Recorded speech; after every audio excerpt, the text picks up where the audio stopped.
So fights make sense when they make sense for both sides. And I understand as fans, we want to see this guy and this guy right there. But, for an example, like when we look at a guy like Tank Davis, when you're talking about, in this last fight, everybody kind of know, they kind of talked about the numbers. People don't know what kind of revenue that actually is. Tank is making an enormous amount of money each and every time he goes out, and it's dwarfing the competition. You know what I mean? So when you talk about making a big fight, you know, in these Twitter spaces, with the fans, they say, okay, well, this guy, of course, we love it, but again, we'll use Haney for an example. Well, we know that he's committed to, he has a rematch. Okay, his promoters come out and said that after the rematch, what he's looking to do. I don't know if they're on the same page with that, but then at the at the end of the day, what is Shakur Stevenson gonna be doing? Guys like that. It's like they're sitting there and they're gonna want opportunities, and they can all get them done in house. So that's why when it comes talking about making this fight, it all has to make sense. What are you actually bringing to the table? Would it make sense if one of them be like Shakur or Devin or And I just Loma be only like, use Secure name because again, yeah, he's an excellent fighter. He's part of that yeah, his stable. name was brought up as a future opponent for Loma. But like if they say, okay, well, we'll make the fight, we'll come over there and come to Showtime to fight Tank Davis on Showtime. Well, Would that be possible, or do you think that would no, make sense see, for but them? you can't just say those kind of things. You have a promoter. You can't just say you're gonna do this and do that. You have a promoter, and the promoter's gonna say, you know what? Do I want to take this risk? Because I already know this. It's like when it comes to Tank Davis, they know what Tank Davis brings to the table, and I'm not talking about revenue. I'm talking about inside that ring. So that is a very, very dangerous fight for any of these guys. And I repeat, none of these guys, in my opinion, can beat Tank. I know that for a fact. So from the promoter perspective, what is he gaining from that? What is he gaining from that? Good question. Good question. All right, go ahead. Who was that, Ray? I don't know how Because much time you because got. guess Yes. what? The promoter's only going to take the risk, meaning from that side. He's only going to take the risk if it's something in it for him. Yeah, and I think a great example of that is the Terrence Crawford Errol Spence situation, right? I mean, you remove certain interests, and all of a sudden we got ourselves a super fight. Now, again, the announcement hasn't been made yet, but I think that's a great example of once you align interest, fights get made. You know, Well, and sorry, go ahead, Lynn. yeah, it's just a lot of this stuff be common sense, and just when it comes down to the reality of what can get done and what can't get done. It's like you can say you want to fight this guy, you want to fight that guy, but business wise, does it make any sense? Aram is not going to put. Aram has control, quote unquote, of those belts. So is he going to look out for the guys that are under his stable, or is he just going to roll the dice and say, you know what, I'm gonna roll the dice for some short money, and I'm gonna just see if my guy can beat that kid. He knows he can't. Them kids can't beat Tank. He know that, and there ain't no money in it for him. Fights get made like Manny Pacquiao and Floyd. Well, because at the end of the day, so much money that's involved. It's like, well, Manny loses, shit, they gonna get paid. It's business at the end of the day. He's not getting ready to put his guy in it's no money because guess what? He knows in this situation, and this with all due respect to all these fighters, because in my opinion, they all are very, very good. But they're not stars outside of social media, these small spaces. It's like at the end of the day, and we work very, very, very hard behind the scenes building our kid, young man, not a kid, our young man with becoming a big time attraction, and that's something that's very very hard to do. That's You true. know, and it's when you look at some of the things that as it relates to becoming an attraction, you know, when you look at it, there's very few in the sport, very very few in the sport, very very few in the sport. I ain't got to say the names. We know you can count them on one hand, and especially when you're talking in the U.S. You got Canelo, you got Earl Spence, you got Tank Davis, and Deontay Wilder. Oh yeah, Bomb Squad coming back. Say that again. Said, oh yeah, Bomb Squad coming back. Yeah, But yeah, yeah. yeah, Outside that's of that, you don't. Not one of these guys can say that they're an attraction. Not one of So we got our brother from South Africa here, them. Johannesburg. Go ahead and jump in and with your comment or question. Hey, how you doing, guys? Hi, Leonard. Thanks for joining us. I just have a question. So I've heard everything you've said, and it makes sense. Right now, obviously, it doesn't make business sense for these fights to happen because the other guys don't have the profile that Tank Davis does. But now, as boxing fans, of course, we want that fight. So my question is, can you see a future if you can just take off your promoter hat for a while? Can you see a future where competing interests align and this fight between Devin Haney and Tank Davis actually happens? Like, is that something, is it probable? Like, can you see that actually happening? And I won't, if so, how soon do you think that can happen? 2 years, 3 years? Do you believe it will happen eventually? I, I personally think that the cream always rises to the top. That's if you're a good fighter, you can continue to win, and eventually you're gonna make people want to pay to see you. And that's how you generate revenue. Meaning that's just a part of it. And to kind of further answer your question, I have no idea what their plans are, what they're doing. You know, I know that the young man, he fights in October, and wishing them all the best. But they have plans. Like he might have his own plan, meaning him and his dad. They might have their own plan. But you best believe, as it relates to kind of stepping outside, doing something outside the norm, the co-promoter, if they want to call him that, he has some different kind of plans. And you best true. believe his plans are involving his own stable of fighters. Yeah, I remember you was talking about And that when so and Tio so went just when to Tio went to the further post add bid. just to further add on to, I don't know what the future holds, but when guys continue to win and they elevate themselves and they have big profiles, big fights get made. Big fights get made. You know what I mean? And like for an example, and they don't like to hear this, but Ryan Garcia is a bigger fighter than all of these guys. I ain't say he's a better fighter, you know, in the ring, but a bigger fighter, stature wise, um, having a higher profile, having the ability to generate more revenue. He's a bigger fighter than all of these guys, and that's a fact.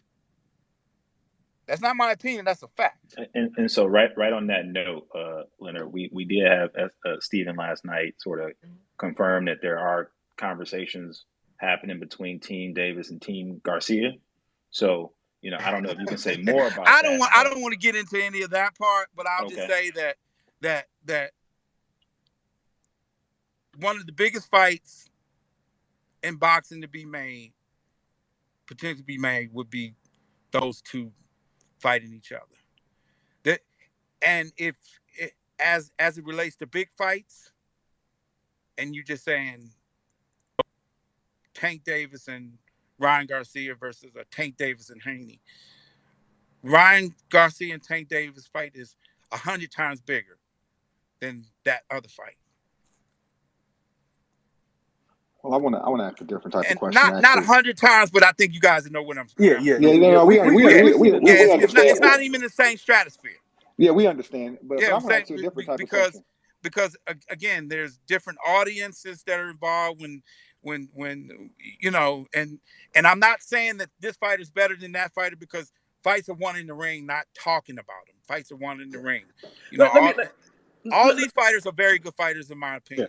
Let me ask you a question. Where do you think promote? Because you've been in the game, you've been around Floyd for a long time, and you also seen this happen with Floyd. But where do you think promoters make a mistake when you have a young Black American fighter who's very charismatic, but they can't seem to be able to promote them to sell? What do you think the mistake Well, is made but there? because I'm I'm not one to toot our own horn. We know what the f we doing over here.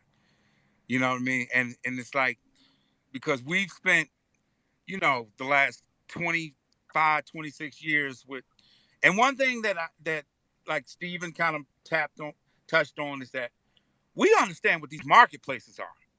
And you know how we know that? Because we've done the biggest stuff ever in the history of the sport. So we understand who's buying what, who's not doing this, and where this is, and it's not has nothing to do with like a legendary promoter like Aaron. Not that he's not a smart guy or anything, but times change. You have we're tapped into everything. We're in the streets. We're on the corporate side. We're involved with everything. We understand what these marketplaces look like. We know what these fans want, and boxing is bigger than the Twitter spaces. You know what I mean? It's the diehard fans. They're consistent. They're very consistent. They're gonna have opinions on, this guy and that guy, but the entire sport is bigger than that. For an example, yesterday I was in the grocery store, me and my daughter, and there was a older gentleman come up to me, tapped me on. I guess he recognized me, and then so we got into a conversation. He told me his name. He's like 93 years old, and he says, "When is that Tank Davis fighting again?" That kind of stuff right there goes a long way with just understanding where people are at and what they want. Here it is. I'm sure that he's familiar with a lot of other boxers because he's got to be a boxing fan, but he's asking me about Tank Davis.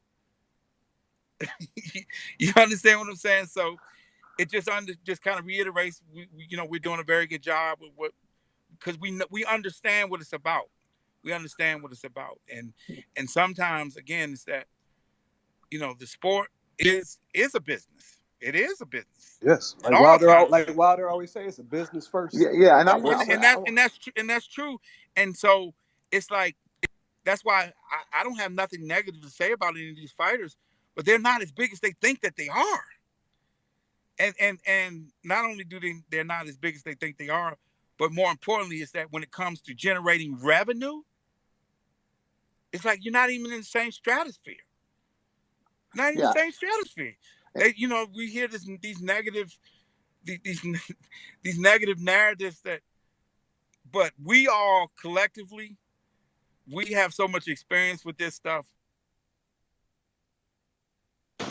only because I understand that what it comes down to, and at the end of the day, it's like you have to as a fighter and learning and understanding what becoming an attraction is all about, because you're gonna have some fans that love you, some fans hate you, but at the end of the day, they want to see you. They want to see you lose, or they either want to see you win. And we figured it out how to be able to capture the imagination of the fans in different marketplaces.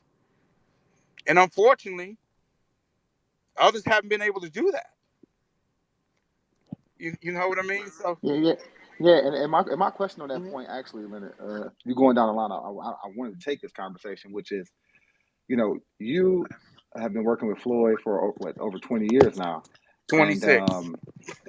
yeah, 26 years. And it's funny because I'm from Michigan, so I remember when you guys first started out, and but you said a couple of things. You said, number one, the cream always rises to the top, and then number two, you said, we know what we're doing. We figured this thing out. And could you share a little bit? I know you don't have all the time to do it fully, but could you share a little bit with us about what that was like to go from starting out with Floyd? He was a prodigy, but people thought he didn't have the marketability, but you guys just kept winning, kept winning, kept winning, kept building. and became the biggest guys to ever do it, and did the biggest events of all time. Could you share a little bit about what that journey was Yeah, like for I you? need to tap in a little bit about them. One of the biggest things that I think I've ever done was once, obviously it took us a little longer because, again, social media had just kind of started evolving, and just understanding that, boxing is a business, and you have to have the ability to attract fans outside, because unfortunately boxing is a niche sport, and and I can tell you to the T how many diehard fans who consistently are paying customers. A lot of people are still in the signal now, but there's a core group of people that will always buy the fights, but it's a very small number. It's a very, very small number. So that goes a long way with, fighters being able to generate revenue. So as a promoter working with, a fighters team, you just got to be able to figure ways out to get more people to, one, a pay to see you come fight. So therefore, you got to be an entertaining fighter, because people pay their money for what they want to see. I repeat, I'm gonna say that again. People pay their money for what they want to see.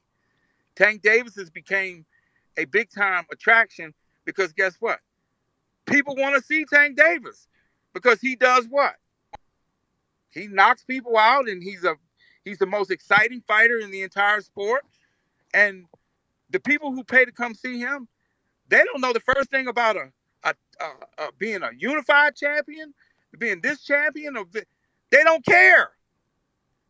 They want to see good fights, and what good fights meaning they could have certain fighters that they want to see, this guy, that guy, but at the end of the day, people want to be entertained.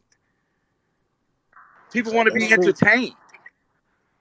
That's true. So people get mad because they're like, well, and it's just funny to me. It's like, well, Tank ain't fought nobody. Well, how in the hell is Tank selling out everywhere he goes and not just the same place?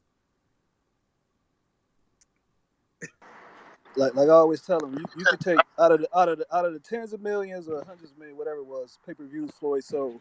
You ask the average casual fan what belt was he fighting for, they wouldn't even know. And don't know, don't care, never have. The diehards are always gonna care about that. But and it's about becoming a household name. Oscar figured it out when he was young enough to come and fight. He was that guy. He was the dude again that was controlling the purse strings. He was controlling the purse strings. That's why it's like any way they look at this whole thing is that Tank's that guy. And in order to get to get that big bag, they all got to come through Tank. They all have a ceiling, and whatever that ceiling might be, it might be the max whatever ESPN is paying, or DAZN, or whomever. But at the end Hey, of the day, they all have a cap, except hey, one Leonard. fighter. There's one fighter who doesn't have a cap. He has an unlimited ceiling. Hey, Leonard. I had a question about another guy, Hmm. and I don't know if he's with Mayweather Promotions anymore, but I know he had a recent change in management. Richardson Hitchens. Uh huh. He's a guy who a lot of us feel is a pretty good fighter at Mm-hmm. 140 pounds. You know, is he no longer a Mayweather Promotions fighter? And if not, do you still see him working with Showtime and sort of fighting under the PBC banner? Because it's been a little quiet for him for a little while. Um, no, he no longer is a Mayweather Promotions fighter. His contract expired, and we came to a mutual agreement that we would kind of just part ways. I mean, he didn't have any. He had no longer any obligations to the company, and that was kind of that. And it is a business at the end of the day. You Hmm. know, and I think he's an excellent young fighter. I expect big things from him in the future. And I'll be rooting from him. Behind the scenes, out front. Wish him nothing but the best. You know. What about Jaleel Hackett? What's Oh, going on that's with him? that's my guy. That's my guy. That's mine too. Jalil is eventually gonna be one of those guys like like a boots in and step. Gonna be one of those guys that people don't want to step in the ring with because they like, wow, this guy's super talented, and they're not gonna do him any favors, by trying to get him an opportunity. But one thing about us, and that's how I say our our team, is that when you work with us, you're gonna get an opportunity or more than one, and it's up to you to kick the door down. But it's about also being patient. And what we have learned, and history will tell you this: the grass ain't always greener on the other side. Oh, I tell all these fighters, just whatever you do, don't burn no bridges, and always remember is that sometimes you're in a situation and you don't really realize how good that you have it until you step out on the other side. You know what I mean? It's like they can say what they want to about Tank Davis, but Tank Davis is doing his thing, and they want to compare this era to that. We're in two totally different eras. Oh well, Floyd did this. That was Floyd. Tank ain't Floyd, and Floyd ain't Tank, and that was a different era. And we had the you had guys who are eventually became future Hall of Famers that was in Floyd's era. And now nobody's kind of doing that right now. Like it's easy to say, oh, I want to do this and I want to do that, but the reality is that when you're working with a promoter or or you guys might not even be on the same page. Guys might be on the same not be on the same page because guess what? I know in that lightweight division, Bob Arum's trying to look out for his guys. He ain't thinking about nobody else but his own damn guys. And as somebody who understands the business, and I ain't mad at him. He got to do what he got to do. He's not looking to go give somebody else an opportunity and say because he know firsthand. He ain't looking to go and say I'm gonna pick up the phone and call Heyman, Ellerbe, Floyd, and try to make a deal for a fight that ain't got no money involved, and all the risk is basically on him because he know that his guys can't beat Tank. He know that. That he do know, and he's got matchmakers that will tell him that. The only way they're gonna take a risk, and what these fighters don't understand is money is involved. Money has to be involved, and You right you now got Hey, any none Big of these L. guys are you in got traction any as far as Tank going, you got any new markets you looking to open them up in, be it domestic or international? all the Yeah, man, time. bring him to Chicago, man. Listen, It's time. all the time, all the time. I mean, we do so many things that, again, because what we do, we don't talk about what we do. And if you notice that, we just get shit done. You know what I mean? Because you see some of these guys say, "Oh, we doing this and we doing this and we working on that." That's the quickest way to not get it done. There's nothing to talk about until something is done, right? What is there to talk about? So we work on a lot of different things. We always have an A, B, and a C. We prepare. We stay working. We stay working, and we have an advantage. We have an advantage. We really do. We really really have an advantage, and it's through all the hard work, through the number of years.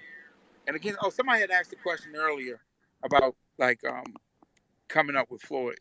I think one of the biggest things that I've done was be able to cross him over and put him on dancing and put him in the WWE to obviously expand our base and to eventually become a household name. But those are just a few little things. Times are different now.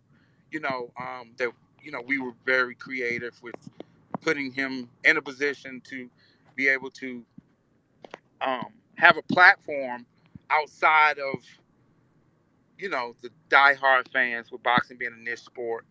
And that's why everybody was kind of surprised that how we were able to break another record with Conor McGregor 5 years ago.